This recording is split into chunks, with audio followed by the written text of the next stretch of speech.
talk about here is Julian Walker. This is the compliment to Mikhail Blade and Carter Meadows and Tariq Bani, Titan Davis, Alistair Vallejo. I mean, this is insane. I think all of us who are aware of the dynamics of this recruitment realize this shouldn't have happened. Typically, you don't stack up on talent like this, for one. For two, his dad is a strength and conditioning coach for South Carolina. He lives in South Carolina. Like, yeah, that was wild stuff. Bro, we sold his dad and uncle and his dad works for South Carolina. His dad's quotes, the Ethan McDowell piece that Ethan McDowell's about to get a second shout out this show.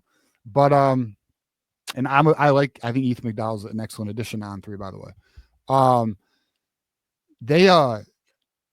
The piece he made where the dad was talking about the experience that they had, and then his uncle also, they joined, and they essentially said he's been in this business for 20 years, never seen anything like this, blown away. I mean, they were absolutely wowed. And listen, Julian Walker was going to there was thought that he might not even make a decision before his senior season started. Guys, it was such a no-brainer, and because the way Michigan had the momentum and the way they were pushing, he committed today. You know what I mean? Like, they got him to commit in July, guys. I mean, it's just this is an epic win. This one, absolutely insane. Yeah, I will say, that we thought maybe 2-3 weeks ago, and we're not so sure because, like, of the South Carolina aspect, his dad goes there. But then we were getting intel the last few days that his dad was one of the ones who became sold on Michigan. And that's when I was like, wow, Lou Esposito is absolutely crushing it. Coach Moore, they're doing things on the recruiting trail that it now it looks more than ever like the only thing holding Michigan back was the dollars and cents issue. And now that that's cleared up, it's open season. And we knew that. The fans of Michigan, we knew that Michigan offered everything from development, academics, playing on the biggest stage, playing in the best stadium in football. Damn, we didn't even. Now I feel like we missed an opportunity. But we'll get Mikhail on again. But I wish you would ask him. What is he looking forward to playing in the big house? But regardless, Michigan offers everything from present development to long-term connections and relationships. So, yeah, now that, Michigan's obviously in a great position, which we'll talk about a little more when we get into the recruiting update with the donors and everything. Yeah, man, we're a problem. And we continues here with Malachi Lee, who committed on Friday, who you did a watch party, John. Mm-hmm. Very successful watch party, by the way. And, but yeah, I mean, it's okay. Well, here you go. Here's Michigan's number one target on the offensive line. Just so you guys know, they view Malachi Lee on the same level as Ty Haywood, who was a 5-star. That's how Michigan views Malachi Lee. That is why he was such a priority. They got him. Major get. And then we added Mikhail Blade. Or I'm sorry, not Mikhail Blade, Markel Dabney. Right. Markel Dabney, who I've not made a video on yet, is he's the weak side linebacker, Will. Very good in coverage. He has a trait a lot of linebackers don't have, and that's the ability to cover on passing downs. And I believe that's the versatility, that they really appreciate out of Markel Dabney, and they got him. It was first come, first serve between Dabney and Goodwin, or Kenneth Goodwin. And Kenneth Goodwin, by the way, is going to be announcing, I think, in 3 minutes, likely committing to SMU, but we'll see. I guess we'll find out in about 3 minutes, but those things are delayed too. So we'll see. Yeah.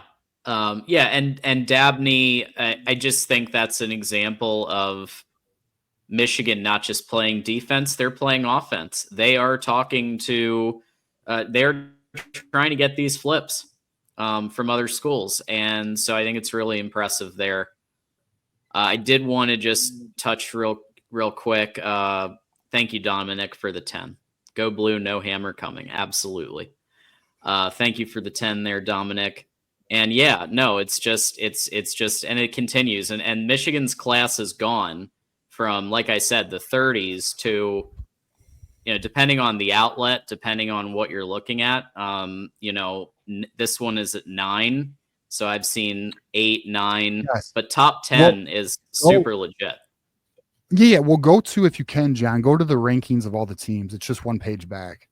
And because after this weekend where we have July 4th, and I guess we'll get into the recruiting update, but hold on. Yeah, you're good.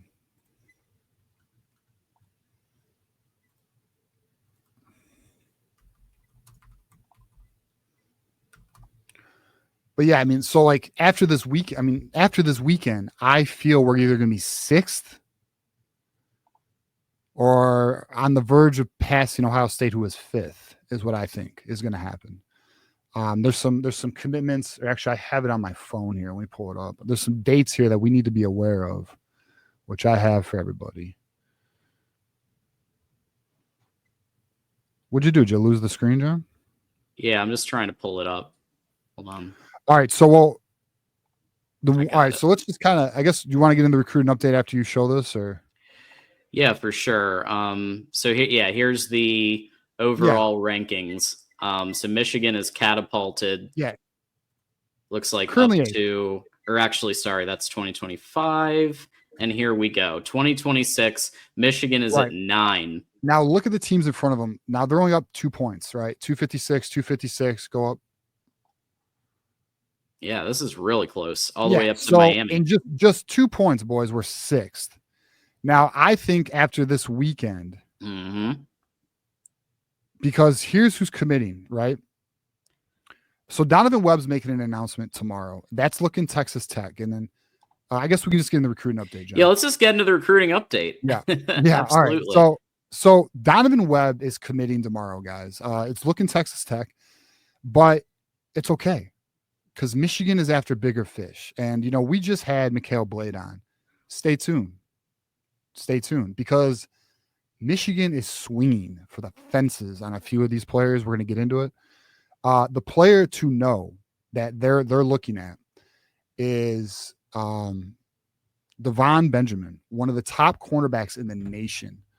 I believe On3 has him ranked as the number 1 cornerback in the nation. 247 is not as high. They have him as the 35th overall player in the nation. But still, regardless, this is a big time player, boys. And listen, NIL wise, Michigan's offer is killing Oregon's. Okay, that's the word.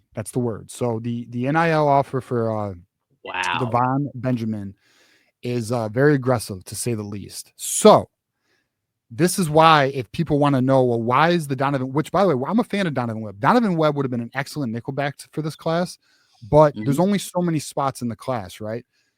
So Michigan decided that they wanted Devon Benjamin, and we'll talk about it way more on Thursday's recruiting update. We'll play some huddle film and all that stuff, but something to watch, boys. And that's something that we need to be, I would say it's worth your time and attention to pay attention to that recruitment.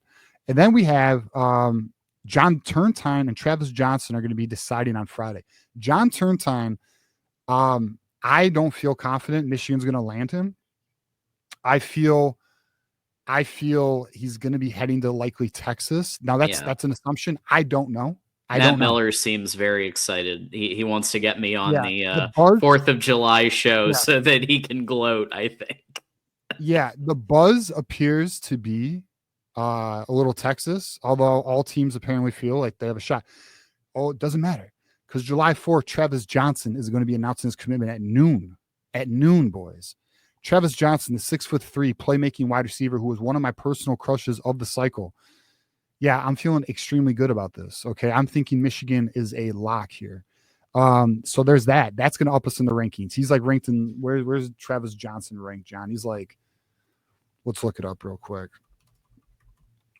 Travis Johnson is ranked 144 in the nation. Sure, that'll help us in the rankings. That alone will put us ahead of those other clowns. And then we have July 5th.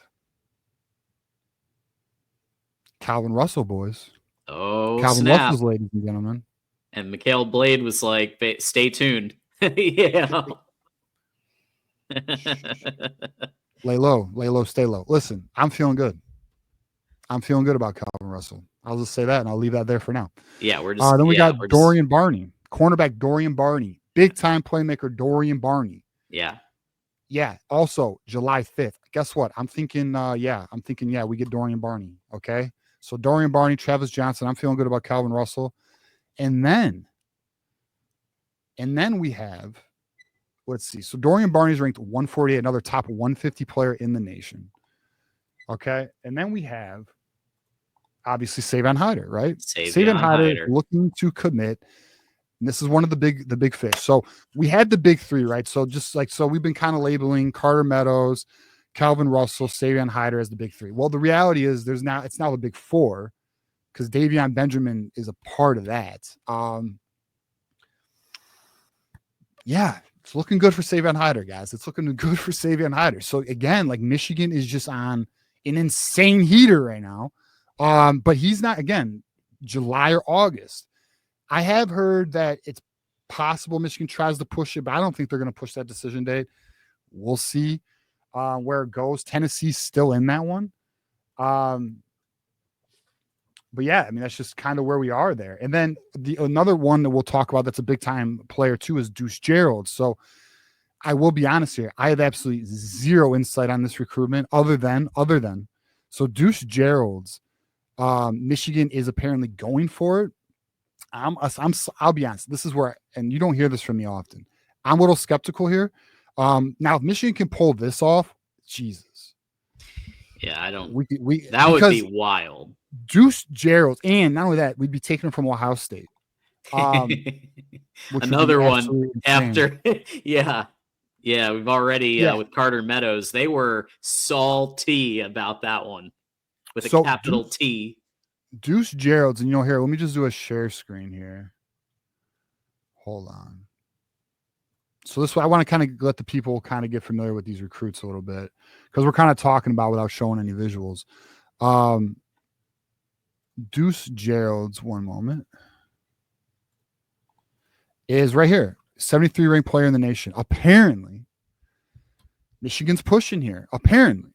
Now, I think we have a very big class here. Now I know B-Dub, our boy, is a big Ben Boulware fan. I'm also a fan of Ben Boulware. So it appears to me like it's either going to be Deuce Gerald's or Ben Boulware who finish out this class. If it's Deuce Gerald's, Dunking Henny, on Ohio. hydrate with Henny. Juju, where you at? We're all hydrating with Henny then because that'd be insane. That wouldn't. I mean, that's just. It's almost not fair. It's almost like we're playing Madden on rookie. It's almost like we're Alabama circa 10 years ago. Yeah, it's almost is. And then someone made a comment, geez, we're beating Oregon in NIL. We are beating Oregon in NIL. We are. Did anyone see Dusty May's recent comments? Dusty May had an interview with a podcast, and he goes, we are essentially the Yankees and the Dodgers of the NIL game. For those who don't know, the Yankees and the Dodgers, and I'm sure many do know, but yeah, they're a effing problem. Obviously, they run baseball for the most part. So yeah, I mean, when your own coach like Dusty May says that, and what we do know is the football team gets more resource funding than the basketball team. Yeah. Is Deuce Gerald's committing July 5th? I am unaware of. Let me see if I got it. I don't have it. If he is, let me know. I don't have that information on me. But yeah, and then we got Dorian Barney, and then that's kind of where we are. I don't think I've missed anybody. But yeah, look, what's crazy is we're in July and this class is it's almost full. Like it could be full by the end of July. It could be very close to full. Now, I'm sure. Now I have heard that Michigan is kind of looking at other rosters and seeing if there's anybody they're interested in. We'll see on that. That I think teams do that anyways. I think teams look at other rosters and see if there's any kids that they feel would finalize. Because what Michigan will do is if they do get to a point where the class is around 25 by end of July, early August, what they're going to do is they're going to reassess the class and they're going to look at, okay, where can we try and improve it? And they'll put some feelers out there to either agents or whatever. And then they'll go from there. I mean, I'll say this. I would not I do not think Michigan would close the class up. Let's say they get to like 26 or something by the end of August. I have a feeling October, November, December, there's going to be like 2 to 3 kids where Michigan's going to swing for the fence on. It just appears to be like that right now. Also, another thing too to hit on, and I know this is behind a paywall, what I'm about to share here, but I mentioned it earlier in my video, and I don't think Chris Ballas would mind. So shout out to Chris Ballas because he's the one who shared this. He made a post that said, "God bless the Ellisons. It's going to be a good summer." So, again, shout out to the Ellisons, shout out to Queen Jolynn, shout out to the donors, shout out to Sean McGee, shout out to the Lester family, the other donors. There are other donors that are not named. And hell yeah, man, because the Michigan is on an absolute heater. And the most beautiful thing about it, boys, is it's not done. It's not done. There's more to come. And it's about to be nuts because really Michigan get almost whoever they want. That's just kind of where we are now, which is a beautiful thing to, as a fan, be a part of. Yeah, it's I mean, I'm glad that the Ellisons are continuing with their contributions in NIL. I mean, definitely started last year and nailing the number 1 recruit overall in the nation, highest on 3 rating with the 100 rating was the highest ever. And now they're and obviously Haywood and Babalola and all of them, and now we're following it up with what they're doing this year, and I swear it's next level. Now you do see, I will say that Coach Espo, so Lou is really Coach Esposito has really set himself, I think, apart from the pack, but it's not like the others are slouches. I mean, even Ron Bellamy just landed wide receiver, so like everybody's doing pretty well, but Coach Esposito is just on a whole nother level right now with what he's able to do. Do you think that there's like something in particular that's like the secret sauce of like why he's doing so well? Yeah. Or yes, I mean, okay. So, I mean, to John's point, and like, there's somebody watching this being like, well, it's NIL, dummy, but it's not, because here's why. It matters. But the reason why it's not just that is because the reality is every coach does not recruit like Lou Esposito. Right. That's what I mean. Yeah. Yeah, I know. But there's somebody who's saying NIL, but it's all right. The reality is this: Lou Esposito is a people person. Yeah. Not only that, he has a track record of development all the way back to Ferris State. He developed Brandon Frisk, who went in the second round from Ferris State. He's had guys from Ferris State, Western Michigan, transfer to other programs and get drafted very highly. He's a very good developmental coach, very good person. You know what he is? What's that? He's the type of guy you could have a beer with and watch a football game with. You know what I mean? Like, he's just another guy. He's not anybody he's not. And like, it's the authenticity, I think, that sells Lou Esposito. It's authenticity coupled with development. Just a good IQ for defensive line coaching. And in Michigan, Sharon Moore did a great job identifying him and bringing him to the program. He's killing it. And yeah, I mean, it's, and then when you add an individual like Lou Esposito with NIL funding, the resources to get these elite talents, because guys, other schools have NIL resources, but you have to be able to close and build relationships. So this is where relationships matter, right? So when you have schools who have NIL, like right now, we're going against Oregon for Davon Benjamin. Mm. So, okay, you have 2 schools with NIL resources. Now, one school, which is us, is offering more, but at the same time, Lamar Morgan's a dog.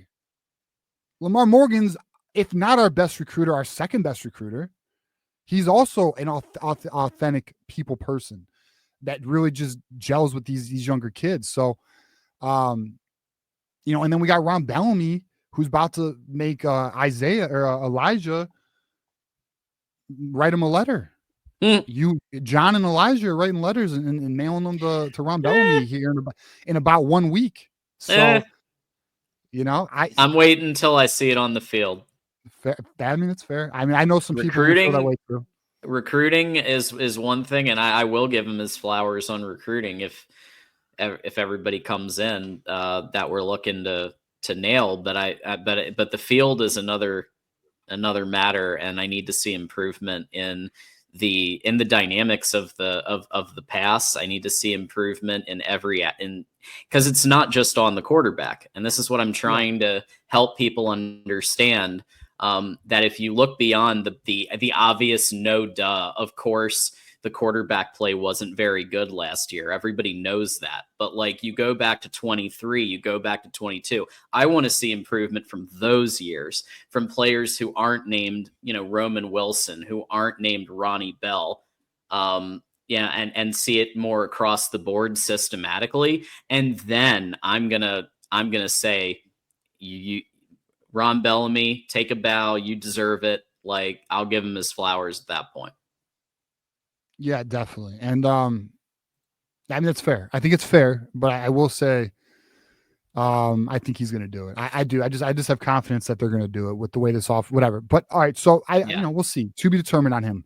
But so this is Davon Benjamin, for those who are not unfamiliar with him. So this is a player we're going to be keeping close eyes on. I do want to answer Wolverine Casual's question. Do you feel more confident about Russell or Hyder? What odds would you give whoever you are less confident? Guess what? I feel exactly the same about both. And I'm confident about both. Okay. So there's my answer on that. I'm very confident on both of those. And then another person asked, shoot, where's that question at? Oh, okay. Someone mentioned the Lou Esposito tweet and let's share that. So I'll share that here. Let me pull it up, John. This tweet here where Lou Esposito is talking that talk, feeling confident. It is right here. So Lou Esposito goes, surround yourself with 5 hunters and you will become the 6th hunter. It's hunting season. So there are some people who speculate that he's talking about Deuce Gerald's. The 6th hunter is Deuce Gerald's. We'll see. But look at it. How funny is that Lou Esposito posted this picture, bro? It's beautiful. How effing funny is that, bro? Yeah, so we'll see, man. I don't know. The Deuce Gerald's one's interesting because I'll tell you this. I've gotten nothing on my end about Deuce Gerald's. And that doesn't mean anything either, because I don't get everything about everybody. But I don't know. I think it's nuts. I think because if we get Deuce Gerald's, like the Julian Walker thing was like unreal. Deuce Gerald's would be like, I feel like we have a cheat code, like it's just, that's not, that you might be right, John. We might be Alabama circa like 2010. Well, especially on the line, on the D line. But it's not though. But it's not, because Savion Hyder is number 1 running back. Our quarterback's number 1 quarterback. Our wide receiver, Calvin Russell plus Travis Johnson and Zion Robinson. When Hyder commits, then I'm gonna say running backs also like Alabama 20. Once that happens, I guess the only thing you could argue is linebacker. Yeah. Because the DB class last year was flipping elite. Yep. And it's going to be very good this year too if they pull these guys. If they get Dorian Barney and Davon Benjamin. If they get them, like this class could end up being the best class ever in Michigan. Now I know, actually, but all right, now someone's going to check me because I know we have the number 1 class one year. But we'll see. It's gonna be up there. This is gonna be a legendary historic class. If things fall here's what is true. This is probably the best condensed recruiting run in at least 5-6 years. It's the best June we've ever had. I mean, there's no doubt about that. I think we've had like 12 or 13 in June. It's a really good June. I mean, it's amazing. And what's funny, what's funny is literally a month and a half ago, people were really worried. Yeah. So here's the hoping, but it does. I know we're fans and we do live and die with this team. We get emotional. Here's the hoping we show a little patience on things in the future for Michigan. Because it does appear. Listen, we are in an excellent position as a program, and I'll tell you this right now: within 3 years, we're winning an Natty. We're winning an Natty, dude. In my opinion, I'd put money on it. That's what it looks like. That's the pieces are coming together. It's a question of how quickly, and it's a question of who's going to be in the starting positions. But all right, But So that's I thought about Bryce it. under Bryce, I could see it. So I thought about it, and here's what I think. I think this year, I think we can get to 10 wins. I do have us at 9, but I think we can get to 10. I think we can get to the playoffs. Mark Rogers said 10 wins Yeah, too. I saw that. Yep, he put out his prediction video. But I think not this year, but next year, we're going to make a run in the playoffs. And I think if we don't get it that year, that following year, Michigan's going to go all in, portal, everything. We're getting we're going to get a natty. That third year, Bryce Underwood's going to get a natty. If he doesn't get it his second year, is what I believe. And I know someone might be saying, "Oh, that's a cute story, nice fairy tale." It's not though, because Michigan's not wasting Bryce Underwood, and you can see this. You know, they're going for a natty. They understand that you only have certain windows. And yes, we do have Brady Smeagol, so our window will, be larger, especially if we get Donald Taborn, or Tabron, I believe is his name. I'm trying to pronounce his last name correctly. I think it's Tabron. But and then if you get him in 2028 class, I mean, and they probably will too, the way this thing's going. So I don't know, man. A lot to be excited about.